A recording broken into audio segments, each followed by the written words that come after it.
आप जैसे जितने लोग भी हैं, नाम नहीं लूंगा मैं, लाल धागा हाथ में बड़ा बड़ा बांध रहे थे, मानिए चंपा सोरेन आपने कहा, हमारे पुरखे तो नहीं बांधते थे। निशा उरांव मैडम जो खुद ही जो है कि पेशा का नियमावली ड्राफ्ट की है, वो आजकल क्या बोल रही है, रूढ़ी जन शब्द हटा दिया। उनके जीवन में एक रूढ़ी हमको दिखा दीजिए ना। मैं तो कह रहा हूँ, आप अपनी भाषा नहीं जानते हैं, आप अंग्रेजी बोल रहे हैं, हिंदी बोल रहे हैं। हाँ।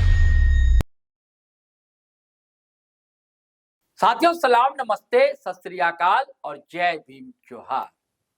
साथियों तर्क है, तकरार है, इकरार है, इनकार है, सब कुछ है और इसके बीच में है सियासत, राजनीति, धर्म, जाति। और जब झारखंड की बात की जाएगी दोस्तों, तो बहुत कम लोग हैं जिसमें जिगरा है, गुर्दा है सच बोलने का। वो सच बोलने का जिसको बोलने से थर्राती है सत्ता, थर्राते हैं लोग। एक उर्दू का शेर है ना साथियों, कि मैं जो देखता हूं वही बोलने का आदी हूं, मैं जो देखता हूं वही बोलने का आदी हूं, मैं अपने शहर का सबसे बड़ा फसाती हूं। तो जो आप फ्रेम में जिस शख्सियत को देख रहे हैं दोस्तों, ग्लैडसन डुंगडुंग, ये ऐसी शख्सियत है जो ना सिर्फ कागज और कलम लिखकर सच उगलने का प्रयास करती है, बल्कि सड़क पर भी आकर जब जरूरत पड़ती है विद्रोह की, प्रतिकार की, मुठभेड़ की, जनता के सवालों से, तो वो भी करने को तैयार रहती है। ऐसी शख्सियत का नाम है ग्लैडसन डुंगडुंग, जिन्होंने कई किताबें लिखी हैं, कई किताबों के कई भाषाओं में अनुवाद हुए हैं, अंग्रेजी और हिंदी में कई दर्जन इनकी किताबें। और सबका सवाल एक ही है कि झारखंड को न्याय कब मिलेगा, आदिवासियों को अपना अबुआ राज कब नसीब होगा, जिसके लिए कुर्बानियां दी पुरखों ने, बलिदान दिए पुरखों ने। एक लंबा इतिहास है 1857 से पहले से। भले कथित मुख्यधारा के लोग 1857 की बात करें, उससे पहले से यहाँ चिंगारी सुलग उठी थी झारखंड में, और वो लावा अब भी तप रहा है, सुलग रहा है। इसकी मिसाल है ग्लैडसन डुंगडुंग जैसे लोग। आज देखिए ना, पेशा है, कहा गया कि अबुआ राज आ गया, अबुआ राज आ गया, और इसको लेकर एक वनांचल वाली जो राजनीति है, जिन्होंने शुरुआत की थी वनांचल की, एक बड़ा शब्द चर्चित नरेशन में लाने की कोशिश की जा रही है, ताकि समाज को बांटा जाए, बिखराया जाए, बंटवारा किया जाए। वो शब्द रूढ़ी, परंपरा, रूढ़ी, इसको हम समझेंगे साथियों पेशा एक्ट के परिदृश्य में। और भी कई चीजें, कई सवाल बीच में आएंगे। आपसे गुजारिश है, आग्रह है कि आप बने रहेंगे वीडियो पर। पहले तो हम स्वागत करते हैं ग्लैडसन भाई आपका। सारी बातें हमने लगभग भूमिका में कही है शुरुआत में। तो आजकल रूढ़ीवाद शब्द, बड़ा रूढ़ी जन, कई लोग कह रहे हैं भारतीय जनता पार्टी का तो ये नरेशन ही है, और उनके जो लग्गू बग्गू है जिसे कहा जाए, तो वो भी इसका इस्तेमाल कर रहे हैं। इसमें अंतर क्या, परंपरा और रूढ़ी, क्या अंतर है? मुझे ऐसा लग रहा है कि जो लोग खुद को रूढ़ी जन कहते हैं जी, कई लोग कह रहे हैं कि रूढ़ी प्रथा परंपरा वाले हम लोग हैं, और बाकी जो खासकर आदिवासी ईसाई धर्म को मानते हैं वो आदिवासी नहीं है। ये नैरेटिव सेट करने की कोशिश की जा रही है। ऐसे दिख रहा है कि इनको असल में रूढ़ी शब्द का अर्थ ही नहीं पता। यदि ये सिर्फ रूढ़ी का असली मतलब समझ जाएंगे, तो ये लोग जो है कि रूढ़ी शब्द का इस्तेमाल करना बंद कर देंगे। इसके बारे में भाई लक्ष्मी, रूढ़ी यानी जो परंपरा, मैं बता रहा हूँ जी, इसके बारे में भाई लक्ष्मी नारायण मुंडा बखूबी समझते हैं। इसीलिए उन्होंने एक इंटरव्यू में कहा, मैंने देखा भी, उन्होंने कहा कि सिर्फ मुंह में रूढ़ी और बाकी जो है कि जीवन में कुछ है नहीं, सारा कुछ गैर रूढ़ी, और सच्चाई वही है। अब ये जो रूढ़ी जो शब्द है, रूढ़ी क्या है और आदिवासियों के बीच रूढ़ी क्या है? हाँ, उसी को कह रहे हैं। रूढ़ी जो है, खासकर रूढ़ी होता है यह कि हमारे पुरखे लाखों साल पहले जब उनका जीवन शुरुआत हुआ, उन्होंने, आप कहते हैं 65,000 साल पहले, उन्होंने कुछ मान्यताएं बनाई, कुछ समाज को चलाने के लिए नियम बनाया, है ना, और कुछ उनके जो है कि परंपराएं वहां से आई। तो सारे चीजों को मिलाकर पुरानी प्रथाएं बनी, वही है रूढ़ी। और जो आपने कहा रूढ़ी और परंपरा, दोनों में थोड़ा अंतर है। रूढ़ी जो है वो स्टैग्नेट रहता है, वो कभी नहीं बदलता है। अगर आप खुद को कहते हैं कि मैं रूढ़ी जैन हूं, तो आपका मान लीजिए आपने 65,000 साल पहले का बात कहा, तो 65,000 साल पहले जो पुरखे थे उसी तरह आपको रहना चाहिए। आपके नीति नियम, काम, खाना पीना, बोली व्यवहार, वचन, सब कुछ जो है उसी तरह होना चाहिए। वो है रूढ़ी। प्रथा, मान्यता, प्रथा जो है वो समाज को चलाने के लिए, खासकर आदिवासी समुदाय में देखिएगा, अभी उसको समझ सकते हैं जैसे मानकी मुंडा, है ना, पढ़ा राजा, डोकलो सोहर, हाँ, इस तरह के जो व्यवस्था है उसको प्रथा कहते हैं। और परंपराएं जो हैं वो परंपराएं समय के अनुकूल बदलती रहती हैं। जैसे मान लीजिए कि अभी आप कुछ किए तो हो सकता है कि आने वाले समय में वो आने वाली पीढ़ी के लिए परंपरा बन जाए, लेकिन रूढ़ी नहीं बदलती है। इसीलिए जब ये लोग कहते हैं कि रूढ़ी जन है, रूढ़ी प्रथा है हम, तो उनको जो है कि उसमें तोलना चाहिए खुद को। अगर वो तोलेंगे खुद को, वो कहीं के वो नहीं रहेंगे। अब कैसे नहीं रहेंगे, मतलब क्या आप मानते हैं कि और जो लोग रूढ़ी जन की बात कर रहे हैं, जैसे निशा कुमारी भगत कर रही है या निशा उरांव कर रही हैं, क्या ये रूढ़ी जन प्रथा को मानते नहीं है? इसमें कुछ कुछ चीजों को लेकर मैं स्पष्ट करता हूँ जी। जैसे मैंने जनजाति सुरक्षा मंच जो आरएसएस का एक सोशल विंग है, अच्छा, जो आदिवासियों के लिए काम करता है, हालांकि आदिवासियों को उनका हिंदूकरण, सनातन हिंदू बनाने के लिए वो काम करता है, तो ये इनके जो कर्ता धर्ता है वो क्या कहते हैं, वो लोग जन्म से मृत्यु तक आदिवासी रूढ़ी प्रथा परंपरा में जीते हैं। तो जरा हम टेस्ट कर लें। चंपई सोरेन भी ये बात बिल्कुल, इसीलिए कह रहे हैं, बाबूलाल मरांडी कहते हैं। जैसे आप देखिए मृत्यु का आप बात कीजिएगा तो 65,000 साल पहले चले जाइए, या छोटानागपुर में लगभग 10,000 साल पहले यहाँ ऑस्ट्रोएशियाटिक भाषा समूह के लोग आए, खासकर हमारा मुंडा, खड़िया, ये सारा ग्रुप। बाद में जो है कि उरांव आए। तो उस समय में क्या हमारे पुरखे शव को जलाते थे? क्या हमारे पुरखे शव जलाने ले जाते थे उस समय में राम नाम सत्य है बोलते थे? हैं?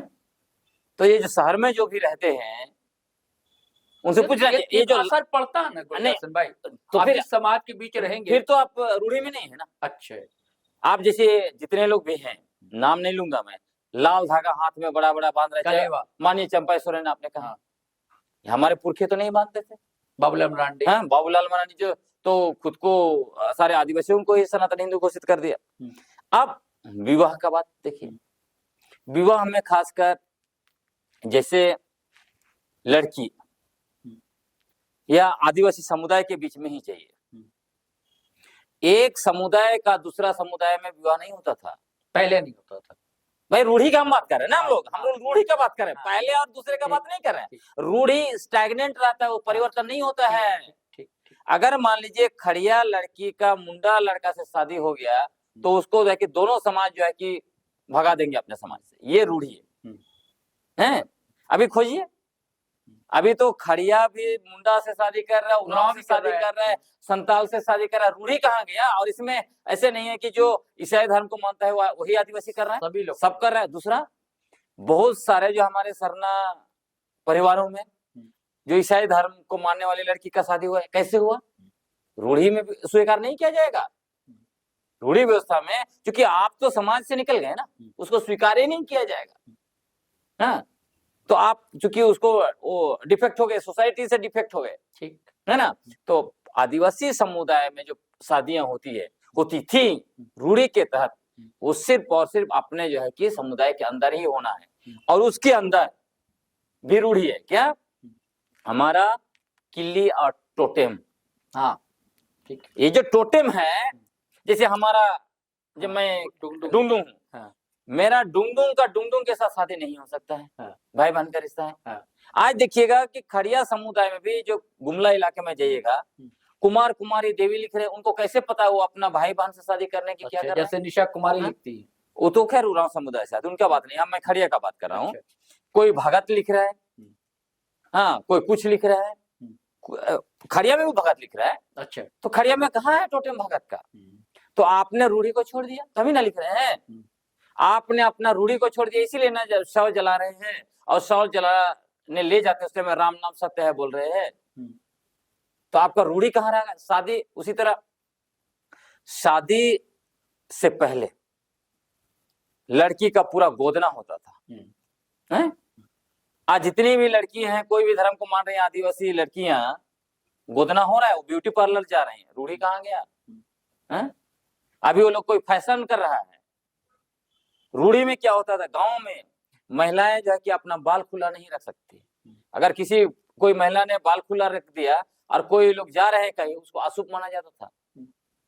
ये सब रूढ़ियां है ना, पुरखों का बनाया हुआ रूढ़ियां। आप उसको छोड़ दीजिएगा और अपने आप रूढ़ी जन बोलिएगा। अभी तो खड़िया, अभी सुन लीजिए, जब खड़िया का मुंडा से शादी हो रहा है वो तो दूर, गैर आदिवासी से शादी करने वाले लोग को है ना कि हम रूढ़ी जाने हैं। हद हो गया भाई।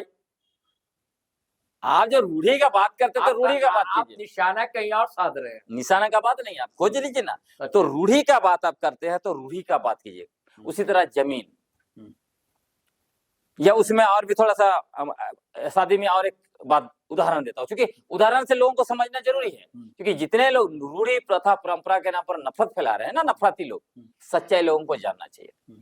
जैसे शादी, एक लड़की का खड़िया में ही मान लीजिए, एक लड़की का, खड़िया लड़की का मान लीजिए डुंगडुंग टोटेम है, डुंगडुंग लड़की का कुल्लू के साथ शादी हो गया, कुल्लू लड़का के साथ, तो बाद में वो अपना टोटेम डुंगडुंग नहीं रख सकती है, उसको कुल्लू रखना पड़ेगा। अच्छा। और आज क्या हो रहा है? आज रख रहे हैं लोग अपने पिता का ही जो है कि टोटेम रख रहे हैं कि नहीं रख रहे हैं? क्या कहते हैं? हम तो नौकरी कर रहे हैं, सरकारी दस्तावेज में रखा हुआ है, तो कैसे बदलेंगे? तो फिर आप रूढ़ी रूढ़ी मत बोलिए ना, रूढ़ी तो रूढ़ी होता है ना। आप ये मान रहे हैं कि संस्कृति बदलती है? नहीं, मैंने आपको कहा परंपराएं बदलती हैं, संस्कृतियां बदलती हैं, लेकिन रूढ़ी का बात हो रहा है ना, रूढ़ी जन तो संस्कृति आप सुन लीजिए। नहीं, रूढ़ी रूढ़ी होता है, आपको बता दिया ना। रूढ़ी स्टैग्नेंट रहता है। आपको बता रहा हूं, अगर आपको रूढ़ी देखना है, भारत में रूढ़ी देखना है तो आप अंडमान निकोबार चले जाइए। वहां पे जो जरवा आदिवासी, वो सिर्फ अपने कबीलाई में रहते हैं। उसी तरह 65,000 साल पहले कौन आया? सबसे यही ग्रुप लोग आए ना। जब 70,000 साल पहले होमोसेपियन जो है अफ्रीका से निकल कर आए, पूरे दुनिया में गए, तो भारत में सबसे पहले तो ओंगे लोग आए, जरवा लोग, सेंटाने लोग, ग्रेटर अंडमान, यही ग्रुप है। क्या ये चारों ग्रुप आपस में मिल रहे हैं क्या? नहीं मिले आज तक। ये लोग अपना अपना द्वीप समूह में रहते हैं, अपना अपना शादी करते हैं, अपना जो है कि रूढ़ी में जीते हैं। तो सेंटिनल, जरवा, क्या आप चाहते हैं कि वही पुराने ढंग से? नहीं, मैं नहीं चाहता। मैं बता रहा हूँ जो ये लोग जो बकवास झाड़ते हैं रूढ़ी के नाम पर, उसको उनका मतलब जो है कि दिमाग खोलने के लिए बोल रहा हूँ। क्योंकि ये लोग, जैसे आपने कहा, पेशा के नाम पर कितने लोग नफरत फैला रहे हैं। निशा उरांव मैडम जो खुद ही जो है कि पेशा का नियमावली ड्राफ्ट की है, वो आजकल क्या बोल रही है? रूढ़ी जन शब्द हटा दिया गया। उनके जीवन में एक रूढ़ी हमको दिखा दीजिए ना। मैं तो कह रहा हूँ, आप अपनी भाषा नहीं जानते हैं, आप अंग्रेजी बोल रहे हैं, हिंदी बोल रहे हैं। हाँ, उसके बाद क्या कहना चाहते हैं? निशा और नहीं जानती हैं? मैं बहुत लोगों को बोल रहा हूँ कि वो अपनी भाषा नहीं जानते हैं, वो हिंदी और अंग्रेजी में बात कर रहे हैं, है ना। और ये जो मैंने कहा, कहीं गोदना गोदनी नहीं दिखाई देगा कर रहे हैं जो जिनकी बात मैं कह रहा हूँ, मैं आऊंगा। जिनकी बात मैं कह रहा हूँ उनको सबको समझ में आ जाएगा। अब जो है जमीन का मसला है, जमीन में भी देखिएगा कई जो है कि समुदाय में अलग अलग रूढ़ियां हैं, है ना। जमीन का जैसे उदाहरण के लिए, आदिवासी जमीन जो है वो लड़की के नाम पर नहीं होता है, हालांकि अंग्रेजों ने थोपा है, उसके बावजूद अल्टीमेटली जो है कि वही सिस्टम है। आज महिला अधिकार की बात हो रही है। नहीं, आदिवासी में तो जमीन का बंटवारा भी नहीं होता, पुरखे का चला होता है। लेकिन मैं आपको कह रहा हूँ, यदि ये जो रूढ़ी लागू कर दिया जाए ना, ये लोग जो रूढ़ी प्रथा परंपरा का नाम पर, रूढ़ी ज्ञान के नाम पर नाच रहे हैं ना, नाचना शुरू कर देंगे कि महिला अधिकार का हनन हो रहा है बोल के, अगर रूढ़ी लागू कर दिया जाए इनके ऊपर। उसी तरह जो है स्वशासन व्यवस्था, रूढ़ी तो स्वशासन व्यवस्था है ना, रूढ़ी प्रथा। तो हमारा जो स्वशासन व्यवस्था में क्या वोटिंग सिस्टम है? सर्वसम्मति। हमारे पुरखे बैठते थे पेड़ के नीचे अखड़ा में और सर्वसम्मति से करते थे। ये सारे लोग वोटिंग सिस्टम में है, गैर आदिवासियों का व्यवस्था में है, इनको मंत्री बनना है, इनको नेता बनना है, इनको एमएलए बनना है, एमपी बनना है, इनको मेयर बनना है और रूढ़ी प्रथा का जो है ढोल पीटना है। आपको मैं बता रहा हूं, ये जो लोग जितना रूढ़ी प्रथा परंपरा के नाम पर ढोल पीटते हैं, इनको बोलिए तो आप चुनाव मत लड़िए, तो आपका रूढ़ी तो नहीं है, रूढ़ी के खिलाफ है। ये चाहते हैं कि हाँ? जनता रूढ़ी को माने। आपको मैं बताता हूं, ये सारे लोगों का कहीं ना कहीं आरएसएस और बीजेपी से लिंक है। और अब आरएसएस पर आरोप नहीं, इसलिए मैं कह रहा हूं कि अगर इसको मैच करना है, भाजपा के बड़े बड़े नेताओं को सुनिए। माननीय केंद्रीय गृह मंत्री क्या कहा अमित शाह ने, कुछ दिन के बाद आपको अंग्रेजी भाषा से नफरत हो जाएगा और उनका बेटा बाहर पड़ेगा। आईसीसी का जो है कि अध्यक्ष बन गए। अभी पहले बीसीसीआई का थे और जहां भी जाते अंग्रेजी में पढ़ते हैं, वो हिंदी में क्यों नहीं पढ़ते बोलते हैं। बीजेपी के जितने भी बड़े नेता देसी स्वादेशी के नाम पर नफरत फैलाते हैं, सरना ईसाई के नाम पर नफरत फैलाते हैं, ईसाई धर्म को विदेशी विदेशी बोल के ईसाई धर्म मानने वालों को अपमानित करते हैं, इनके सारे बाल बच्चे विदेशी स्कूलों में पढ़ते हैं, विदेशी भाषा में पढ़ते हैं। उसके साथ साथ सारा उनका जो रहन सहन, सारा ड्रेस एकदम जो है कि ब्रांडेड, बड़ी बड़ी विदेशी गाड़ियों से घूमते हैं ये लोग। उनके घरों में सारे विदेशी चीजें भरे पड़े हैं। और यहाँ नफरत क्या होता है, एक आदिवासी अगर चस जाता है, बोलता है तुम ईसाई धर्म को मानता है, तुम विदेशी हो गया। और यहाँ फेसबुक, व्हाट्सएप, एक से एक सारे विदेशी। आप नहीं मानते कि धर्मांतरण हो रहा है? अभी कहाँ हो रहा है? अच्छा, उस पर भी हम आएंगे। अगर आप चाहते हैं तो मेरे पास तो आंकड़ा है, उस पर बात करेंगे। लेकिन जो मैं आपको बहुत एक उदाहरण देता हूं ताकि आपको समझ में आए, क्योंकि एक संगठन है जो मैडम निशा उरांव ने बनाया, उसका नाम है रूढ़ी जन आदिवासी समन्वय समिति, है ना। पहले तो उनका जो है कि थोड़ा चिट्ठा बात कर लिया जाए, तो फिर संगठन का बात करें। ड्राफ्ट जब बन रहा था, जब तो वो निर्देशक थी ना। हाँ, तो इसीलिए तो उनका ये है ड्राफ्ट। अच्छा, उनका कहना है कि हमने जो कहा था, लिखा था वो गायब है। हाँ, तो उनको आप बताते हैं क्या लिखा था। उनका ड्राफ्ट का पहला पेज क्या लिखता है, ये नियमावली जो बना था, नियमावली का नाम पेशा नियमावली 2024, और जो अधिनियम का अर्थ होगा वो झारखंड पंचायत राज अधिनियम 2001 और धाराएं झारखंड पंचायत राज अधिनियम 2001 की धाराएं। मतलब आप बताइए मुझे, पेशा के नियमावली बना रहे हैं और कानून और धारा झारखंड पंचायत राज अधिनियम का लगा रहे हैं। क्यों भाई? इतने बड़े विद्वान तो हमने धरती में देखा नहीं। और कहने उनके दौर में ऐसा हुआ। हाँ, और मैं कहता हूँ, और ये वाला चिपका के उनका फेसबुक में वो क्या लिख रहे थे, ये महाधिवक्ता से मान्यता, उनका जो है मंतव्य प्राप्त कर लिया गया। वाह।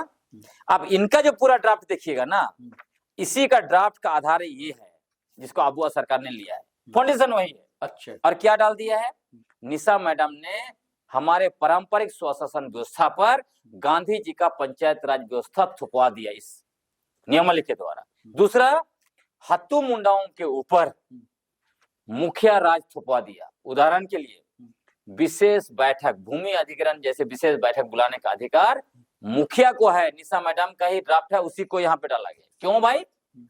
जब आप कह रहे हैं कि हम हत्तू मुंडा को परंपरा रूढ़ी जन के नाम से शोरगुल मचा रहे हैं, तो आप मुखिया को क्यों थोप रहे हैं? पारंपरिक मुंडा होना चाहिए। हाँ। दूसरा, नौकरशाही व्यवस्था, हम हमारे पुरखों की पारंपरिक स्वशासन व्यवस्था में नौकरशाही व्यवस्था थोपा रहे हैं। कैसे?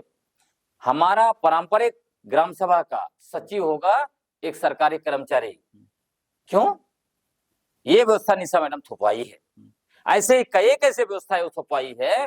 कुल मिलाकर यही है कि वो सिर्फ मुंह से बोलती है, जिस तरह से लक्ष्मी नारायण मुंडा ने कहा, मुंह में एकदम रूढ़ी प्रथा परंपरा, लेकिन इधर सारा इनका जो पेशा नियमावली बनाया हुआ है, इसमें सारा का सारा व्यवस्था दीपकों का थुपाई हुई हमारे पारंपरिक स्वशासन व्यवस्था। मतलब निशा मैडम का ड्राफ्ट से हमारे पुरखों की पारंपरिक स्वशासन व्यवस्था का ताबूत में आखिरी कील जो है कि ठोक दिया गया है। ये हालत हुई है। ये तो सरकार पर आरोप लगा रही है निशा उरांव। इनका चूंकि आरोप क्यों लगा रही पता है? आरोप इसलिए लगा रही है, खुद कुकर्म की है। जब आपने कुकर्म किया है तो खुद को आप कहाँ छुपाएंगे? तो रूढ़ी जन नामक कंबल लेके आई है और उसी में अपने आप को छुपा रही है, अपना कुकर्म को छुपा रही है। लेकिन ये तो लिखा हुआ दस्तावेज है ना, ये तो छुपेंगे नहीं। और मेरे जैसे व्यक्ति तो बार बार बोलेगा बार क्यों नहीं बोलेंगे, क्योंकि ये उनका लिखा हुआ है। नहीं, एक तरफ आप बात करते हैं भाजपा की, संघ की, निशा उरांव तो कांग्रेसी बैकग्राउंड से हैं, उनके पिता उस पर कांग्रेस के लीडर उस पर मैं आऊंगा जी। अच्छा, सिंपल सा बात है, इसमें ये रो क्यों रही है आपको बता देते हैं। इसमें उन्होंने जब ये गई थी आरएसएस का यहाँ पर हेडक्वार्टर आरोग्य भवन में एक कार्यक्रम हुआ था, उसके बाद जब इन्होंने इस ड्राफ्ट में डाला तो उसमें पारंपरिक ग्राम सभाओं को बहिष्कार करने का अधिकार दिया था। ये ऐसा माहौल बनाना चाह रही थी जैसे छत्तीसगढ़ में हो रहा है। कांकेर में क्या करें, वहां के आदिवासी आपस में लड़ रहे हैं, पेशा कानून का धारा 4D का उपयोग करते हुए गांव के सामने डाल रहे हैं ये पोस्टर और लिख रहे हैं यहाँ पे ईसाई धर्मगुरु और ईसाई धर्म मानने वाले लोग प्रवेश नहीं करेंगे, उनका प्रवेश निषेध है, वर्जित है। लेकिन वहां पे पूरे देश और दुनिया के पूंजीपति आ रहे हैं, टाटा, जिंदल, मित्तल, अडानी के लिए पूरा स्वर्ग बना हुआ है, रेड कार्ड। हाँ, तो यही पेशा कानून का धारा 4D का कोई उपयोग नहीं हो रहा है वहां, जो है कि अपना इलाका, अपनी जमीन, जंगल, खनिज संपदा को बचाने के लिए। जबकि नियमगिरी में जो आदिवासी पढ़े लिखे नहीं है, उड़ीसा, जो हाँ आरएसएस के अंदर नहीं जा पाए हैं, उनके घेरे में नहीं है, उन्होंने उसी पेशा कानून का धारा 4D का उपयोग करते हुए नियमगिरी पहाड़ को बचा दिया। हाँ, सीधा सुप्रीम कोर्ट चले गए और सुप्रीम कोर्ट ने मना, कहा कि ये यहाँ पे इनका भगवान रहता है, कोई जो है कि उसको नहीं ले सकता है।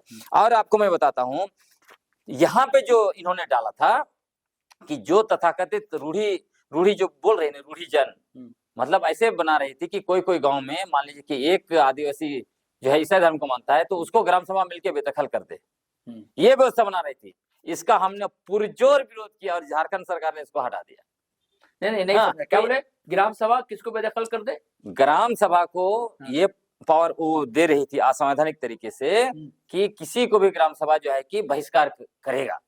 तो आप सोचिए ये तो उनकी मंशा क्या थी, किसे बहिष्कार? मंशा वही थी कि जो आदिवासी ईसाई धर्म को मानता है उसको बहिष्कार करो, उनका सब कुछ छीन लो। अच्छा, ये आरएसएस का एजेंडा है ना, वही चलवाना चाह रही थी। लेकिन इसका हमने पुरजोर विरोध किया, इसलिए विरोध किया क्योंकि ये बहुत स्पष्ट है, फंडामेंटल राइट्स है, उसमें स्पष्ट कहता है कि जहां भी मौलिक अधिकार का हनन होगा वहां पर संविधान का अनुच्छेद 13(3) का रूढ़ी जो विधि का बल होगा, रूढ़ी प्रथा जो विधि का बल होगा बोलता है, वो शून्य हो जाएगा।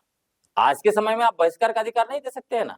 अगर बहिष्कार का अधिकार होगा तो सबसे पहले तो निशा मैडम का बहिष्कार होना चाहिए, क्योंकि खूब गैर आदिवासी से शादी की, तो इनका और उनका पूरा परिवार का बहिष्कार हो जाना चाहिए। ये तो रूढ़ी है ना। मुझे उनसे व्यक्तिगत कुछ मतलब नहीं, वो कहीं शादी की क्या की उससे मतलब, लेकिन जब ये इतना ज्यादा समाज में नफरत फैला रही है तो बार बार इसको हमको बोलना पड़ता है। हालांकि मुझे अच्छा नहीं लगता है व्यक्तिगत वो नफरत फैला रही है रूढ़ीजन। तो देखिए ना, ये तो अच्छा आपका कहना है कि रूढ़ीजन का इस्तेमाल करो, वो नहीं, वो सीधा बोल रही है ना कि जो रूढ़ी मतलब जो व्यक्ति रूढ़ी को फॉलो करता है वही आदिवासी है, बाकी नहीं है बोल रही। अच्छा, तो मैं तो दिखा दिया आपको कौन रूढ़ी को कितना फॉलो करता है। और उनका रूढ़ीजन कहने का मतलब जो सिर्फ सरना पूजा करता है वो आदिवासी है, एक ही लाइन में, जो आरएसएस का एजेंडा है। और मैं आपको कहता हूँ, ये भी एक सवाल उठता है ना, सरना ही सनातन है, सनातनी उस पर आएंगे। तो मैंने इसीलिए उनको कहा कि अगर सरना ही आदिवासी होने का पैमाना है तो फिर तो कुड़मी महतो के लिए तो आसान हो गया, सारे लोग सरना मान ले। उसके बाद जितना झारखंड में अनुसूचित क्षेत्र में गैर आदिवासी आए हैं, जो आदिवासी जमीन गैर कानूनी तरीके से कब्जा किए हैं, सरना पूजा शुरू कर दे, आदिवासी हो जाएंगे, सारा जमीन सीएनटी में उनका हो जाएगा। कितना आसान काम करते हैं। तो मतलब चित भी हमारा, पट भी हमारा, ऐसे थोड़ी चलेगा। सरना पूजा भी तो बहुत बाद में शुरू हुई ना। बिल्कुल, बहुत बाद में शुरू हुआ, इसीलिए तो कह रहे हैं, क्योंकि इनको पता ही नहीं ना है कि असली क्या है। तो मैंने तो रूढ़ी तो आपको बता दिया। आप इसमें आते हैं जो रूढ़ी जन समन्वय समिति है, इसमें कौन लोग हैं, कितने रूढ़ीवादी हैं भी देख लिया जाए, है ना। अब इसमें जो है शुरू में नाम है कलावती देवी डोकलो सोहर देवी। मैंने आपको बता दिया हमारा खड़िया समुदाय में टोटेम कोई देवी का होता नहीं है। दूसरी बात मैंने आपको बता दिया, हमारा रूढ़ी परंपरा के अनुसार, रूढ़ी प्रथा के अनुसार कोई भी खड़िया महिला डोकलो सोहर हो नहीं सकती है। तो कहां से निशा मैदान ने डोकलो सोहर पैदा कर दिया। उसके बाद उधर 4 और ये कला देवी जो है ये खड़िया है गुमला की। उसके बाद आप देखिए जानजी देवी, वो भी खड़िया। उसके बाद उधर देखिए 7-8 ऐसे नाम है जिसमें 4 लोग डोकलो सोहर है। हम लोग अखिल भारतीय खड़िया महाडोकलो का जहाँ डोकलो होता है हमेशा जाते हैं। ये डोकलो क्या है? डोकलो मतलब हमारा पारंपरिक स्वास्थ्य अखड़ा है। हाँ, डोकलो डोकलो जो है था वार्षिक होता है हमारा, अच्छा। जिसको बोलते हैं अखिल भारतीय खड़िया महाडोकलो, वो संगठन ही है। अच्छा। और वो साल में एक बार 2 दिन का होता है। अच्छा। उसमें मैं जाता हूँ। इसमें ये लोगों को कभी पढ़ा, ये देखा ही नहीं। शोहर के रूप में देखा ही नहीं। कहाँ से पैदा कर दिया निशा मैडम, अच्छा। इतना फर्जीवाड़ा। यह मैं कहता हूँ खड़िया समुदाय और खड़िया पारंपरिक स्वशासन व्यवस्था का मखौल उड़ाने का काम निशा मैडम ने किया है, उनको माफी मांगना चाहिए। दूसरा उदाहरण आपको मैं बताता हूँ, इसमें मुंडा समुदाय का जो पारंपरिक स्वशासन व्यवस्था है, उसका सर्वोच्च पद है 22 पढ़ा कंपाट मुंडा बोलते हैं। उसमें महाराजा मंदरा मुंडा के समय से चलता आ रहा है, और मौजूदा वक्त में जो है वो सनिका लुगुन महाराजा है। अब इसमें एक नाम उन्होंने दिया है महादेव मुंडा दिसुम गोम के। दिसुम गोम की जैसे कोई पद भी नहीं है। मुझे लगा कि कहीं मैं गलत तो नहीं हूँ। मैंने फिर से पढ़ा राजाओं को फोन करके पूछा क्या दिसुम गोम का कोई पद है, बोलते नहीं, ये पद है ही नहीं मुंडा व्यवस्था में। तो दिसुम गोम के पैदा कर दिए इन्होंने। दूसरा, यहाँ पे 2 नाम वो दिखा रही है, ग्राम प्रधान। मिहिर मुंडा, नेतासी मुंडा। मुंडा पारंपरिक स्वशासन व्यवस्था में ग्राम प्रधान नहीं होता है, वहां क्या होता है हाथू मुंडा। तो ये ग्राम प्रधान कहाँ से पैदा लिए? और जबकि उरांव व्यवस्था में क्या दिखा रहे हैं, दीवान, राजीपड़ा, कोटवार वगैरह वगैरह, है ना। तो मुंडा व्यवस्था में कहाँ से ग्राम प्रधान आ गया? तो इतना फर्जीवाड़ा करेंगे, मतलब खुद भी रूढ़ी प्रथा का कुछ नहीं है। प्रथा कह तो रही है, व्यवहार में नहीं, बिल्कुल नहीं। तो ये लोग सिर्फ और सिर्फ रूढ़ी प्रथा परंपरा के नाम पर ढोल पीटकर सरनाईसय करना चाहते हैं। जिस तरह से बीजेपी ने झारखंड के 25 वर्षों के अंदर 13 साल 63 दिन शासन किया, वही सरनाईसय नफरत के द्वारा किया। तो उसी को आगे लाना चाहते हैं। हो सकता है कि इनको 29वीं बीजेपी से टिकट मिले, ये सब होगा ना। अच्छा। आजकल मैं देख रहा हूँ कि डॉक्टर रामेश्वर उरांव भी पेशा नियम मालिका कह रहे हैं कि ये गलत है। तो मैं सोचता हूँ यदि वो आज मंत्री होते तो क्या यही सवाल उठाते? और वो कह रहे हैं कि मैं समाज का हो गया हूँ, समाज के साथ रहूंगा। तो मुझे एक नया दृष्टिकोण मिला है कि जितने भी हमारे आदिवासी नेता, तो नहीं लग रहा है, पूरा कर लेते हैं। मुझे एक नया वहां से रोशनी मिला है। क्या रोशनी मिला? कि जितने भी हमारे आदिवासी नेता विधायक और मंत्री रहते हैं तब तक वो समाज के नहीं रहते हैं। तो उनको जाए कि हराइए, वो समाज के हो जाएंगे, समझे। उनका मंत्री पद छीन लीजिए, विधायक पद छीन लीजिए। अभी आप देख ही रहे हैं 2-3 और भी मंत्री हैं जो मंत्री पद चला गया, विधायक पद चला गया, तो समाज के लिए घूम रहे हैं। तो ये सच्चाई है। इसका मतलब कहीं ना कहीं हम लोग गैर आदिवासियों का जो व्यवस्था है, वार्ड सदस्य बनना, मुखिया बनना, है ना, विधायक बनना, सांसद बनना, नेता मंत्री बनना, मुख्यमंत्री बनना, ये हमारे समाज के लिए कलंक है। हमारा रूढ़ी व्यवस्था में वापस आना चाहिए कि हम लोग अपना पारंपरिक तरीके से, रूढ़ी व्यवस्था में था वो चुनाव नहीं है, हमारे समाज के लोग बैठ के जो है कि अपना अगुवा चुनेंगे। ये व्यवस्था लाना पड़ेगा तो भी समाज बचेगा, समझे। अच्छा, ये लड़ाई की ये आरक्षण छीनने तक वाली बात तो नहीं है। देखिए, हाँ, मैं आपको बताता हूँ, डिलिस्टिंग की बात चलती ये है। जो आपका आरक्षण, डिलिस्टिंग और धर्मांतरण, अपने धर्मांतरण पर भी कहा था, ये तीनों एजेंडा आरएसएस के द्वारा आदिवासी समुदायों पर थोपे हुए एजेंडे हैं। विगत 250 वर्षों के अंदर में अगर आप देखिएगा, 250 वर्षों का संघर्ष और बलिदान का जो इतिहास हमारा है, गौरवशाली इतिहास, उस गौरवशाली इतिहास में डिलिस्टिंग, धर्मांतरण और आरक्षण कहीं कोई मुद्दा नहीं। हमारे मूल मुद्दे क्या रहे हैं?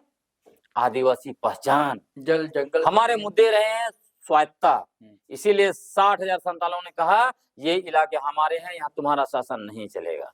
धरती भगवान बिरसा मुंडा ने कहा अब वो राज हिजू अद्दीकू और क्यों? ये स्वायत्ता।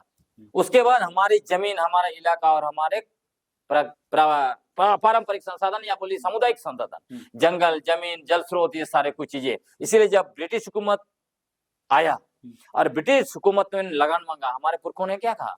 ये जमीन हमारे पुरखों ने दिया है, सरकार को हम नहीं जानते हैं, ये जमीन हमारी है, तुमको नहीं देंगे लगान। हाँ, तो ये हमारे मुद्दे हैं, ये हमारे मुद्दे नहीं रहे। ये जो मुद्दे जो है आरएसएस ने थोपा। और मैं आपको बताता हूँ, आजकल माननीय बाबूलाल मरांडी जी को भी आप देख रहे होंगे, रूढ़ी प्रथा उनको भी बहुत याद आ रहा है ना। मैंने देखा कि पहले माननीय बाबूलाल मरांडी जी पर आ जाए, क्योंकि वो झारखंड के प्रथम मुख्यमंत्री रहे।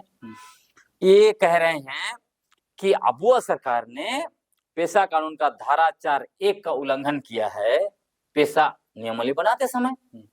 तो इनको पूछना चाहिए, जब ये प्रथम मुख्यमंत्री रहे तब इन्होंने पेशा कानून का धारा 4(1) का उपयोग करके क्यों नहीं नियम बनाया? इन्होंने क्यों झारखंड एक जो संविधान का अनुच्छेद 244(1), 243(m) और 254 का उल्लंघन करके अनुसूचित क्षेत्र में थोपा? इन्होंने क्यों पेशा नियमावली बनाने के जगह औद्योगिक नीति बनाया और पूरा झारखंड में जो है आदिवासी इलाकों में पूंजीपतियों के लिए जो है चारागाह बना दिया, है ना? ये वही बाबूलाल मरांडी है ना, उन्हीं के दौर में मित्तल आया था ना। और यही बाबूलाल मरांडी है, नहीं मित्तल बाद में आए थे। अच्छा। यही बाबूलाल मरांडी हैं जिन्होंने सरना धर्म के अस्तित्व को नकारते हुए 2003 में सारे आदिवासियों को सनातन हिंदू घोषित किया था। आज उनको अचानक से सरना आदिवासी कहां से याद आया? रूढ़ी प्रथा कहां से याद आ रहा है? इनको पेशा कानून का धारा 4(1) कहां से याद आ रहा है? इनको याद दिलाना चाहिए ना। तो माननीय बाबूलाल मरांडी जी, आपको पेशा कानून पर बोलने का, पेशा नियमावली पर बोलने का कोई अधिकार नहीं है, क्योंकि आपने पेशा का नियमावली बनाने के जगह असंवैधानिक तरीके से JPRA थोपा। दूसरे इनके मुख्यमंत्री अर्जुन मुंडा, वो भी आजकल मुंह खोल रहे हैं। असंवैधानिक तरीके से नगर पालिका अधिनियम कैसे थोप दिया। और जैसे बाबूलाल मरांडी जी ने 2001 में औद्योगिक नीति बनाया, अर्जुन मुंडा साहब जानते हैं नेहरू से भी ज्यादा MOU साइन किया। नहीं, यहाँ का 56 MOU। यहाँ का निगम तो बहुत पुराना है ना, रांची का। पुराना तल के कानून तो इन्होंने बनाया ना। अच्छा। जबकि वो तो संविधान का अनुच्छेद 243 ZC1 से प्रतिबंधित है। उसके बाद मैं आपको कहता हूं कि माननीय अर्जुन मुंडा के समय इन्होंने 56 MOU साइन किया, नेहरू को भी पीछे छोड़ दिया। मित्तल, आपने कहा मित्तल को लेके धरती आबा भगवान बिरसा मुंडा का धरती को मित्तल नगर बना रहे थे, 25,000 एकड़ जमीन दे रहे थे। अगर वो परियोजना लग जाता, दयामणि दी और बाकी लोग विरोध नहीं किए रहते, तो टाटा नगर बस जाता और टाटा नगर जैसे मित्तल नगर बन जाता खूंटी, और वहां से आदिवासी मुंडा आदिवासी उजड़ जाते। तो ये ऐसे लोग हैं। और इन्हीं ने माननीय अर्जुन मुंडा ने 2012 में फिर से औद्योगिक नीति को विस्तार दिया। उसके बाद तीसरे इनके मुख्यमंत्री माननीय रघुवर दास जी, नहीं 2011 में ना औद्योगिक नीति 2012 में लाए थे। अच्छा, 12। हाँ, उसके बाद तीसरे मुख्यमंत्री वो तो और भी जो है कि ब्लंडर किए।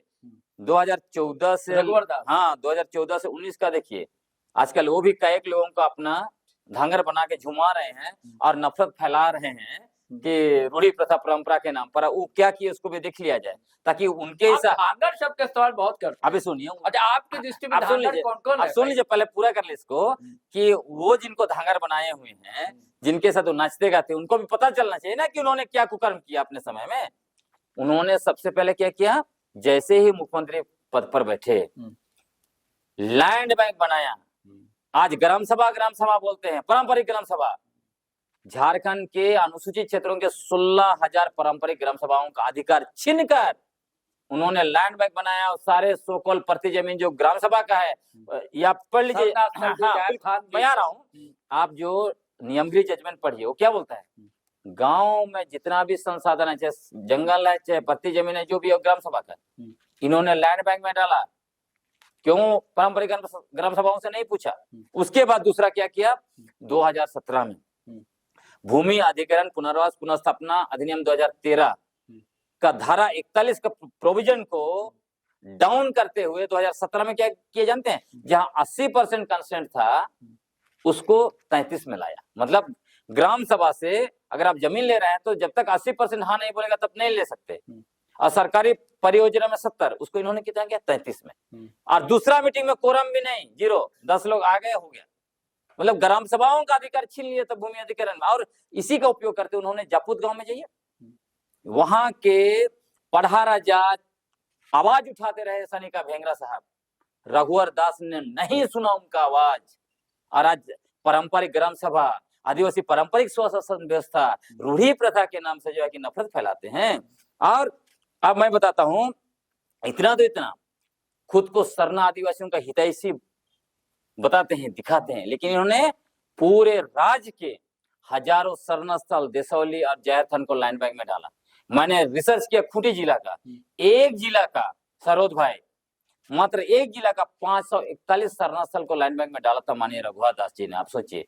तो क्या इस सरकार ने लैंड बैंक तो तोड़ा भी तो नहीं ना? नहीं, उसके बाद उसको कंप्लीट कर लेते हैं। उसके बाद देखिए CNT SPT कानून, जो हमारे पुरखों के खून से लिखे गए दस्तावेज है, क्योंकि हजारों लोग शहीद हुए इसके लिए। ऑर्डिनेंस लाया, हम लोग विरोध किए, गोली चलवाया। कहाँ गोली चलवाया?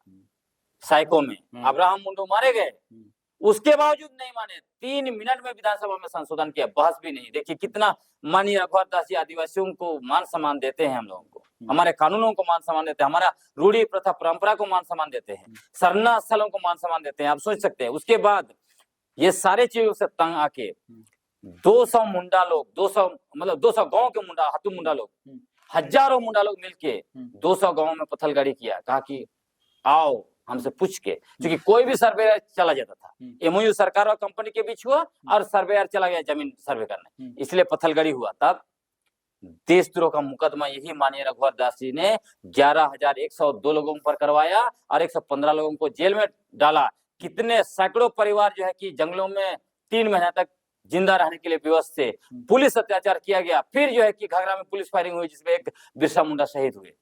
तो ये सारा कुकर्म किए हुए है, इसलिए तो इनको सत्ता से बेदखल किया गया। अभी बीजेपी कभी नहीं आएगी। हमारे जितने आदिवासी है सबको पता है कि बीजेपी ने अपना शासनकाल में क्या किया। तो आज ये लोग जितने भी रूढ़ी प्रथा परंपरा के नाम पर, पेशा नियमावली के नाम पर सांप्रदायिकरण करना चाहेंगे, वोट लेना चाहेंगे, ये नहीं होने वाला है। बोला आपका अब ये कर रहे हैं, एंडिंग करते हैं ग्लेडसन भाई। आपका कहना ये है कि रूढ़ी जन से की बात जो लोग कह रहे हैं व्यवहार में घुसे लाए, नहीं तो ऐसी बातें नहीं करें। आपका ये भी कहना है कि हमें बदलाव से ये नहीं है, हम बदलाव की आलोचना नहीं करते हैं। नहीं, हमारा सिंपल बात है सरोज भाई, वॉक द टॉक। हाँ, जो आप बोलते हैं उसको करो। हाँ, अगर आप रूढ़ी जन बोलते हैं कि हम रूढ़ी जन हैं और तुम रूढ़ी जन नहीं हो, तो हम रूढ़ी देखना चाहते तुम्हारे जीवन में। लेकिन ये भी तो आप मानते हैं कि बदलाव तो जीवन में लगा हुआ है। नहीं तो फिर आप मत बोलिए ना, रूढ़ी जन का ढोल मत पीटिए ना, वो ना पीटे। आपका कहना सही है। मेरा कहना है स्पष्ट है कि पूरे मतलब देश में, भारत में अंडमान निकोबार के 4 आदिवासी समुदाय मैंने आपको बताया, जरवा, सेंटिनल, ओंगे और ग्रेटर अंडमानीज। इनको छोड़ के देश का कोई भी आदिवासी समुदाय, आदिवासी व्यक्ति अपने आप को हम रूढ़ी जन है बोल के वो दावा नहीं कर सकता है। अगर दावा करेगा तो हम देखना चाहेंगे, नापना चाहेंगे। इसलिए मैं इसलिए कह रहा हूं, नहीं कर सकता। हाँ, देखिए संस्कृति बदलती है, परंपराएं बदलती है। सिंपल सोचिए ना सरोज भाई, झारखंड में देखिए, कौन सा आदिवासी समुदाय नहीं है जो स्कूल नहीं जा रहा है? सब जा रहे हैं। कौन नहीं है जो अपना सारा विदेशी ब्रांडेड ड्रेस नहीं, ब्रांडेड अपनी भाषा परंपरा का छोड़ के दूसरों की भाषा, अंग्रेजी और दूसरे विदेशी भाषाएं सीख रहे हैं, हिंदी सीख रहे हैं, दूसरी भाषा सीख रहे हैं। उसी तरह रहन सहन सब कुछ सिर से पैर तक।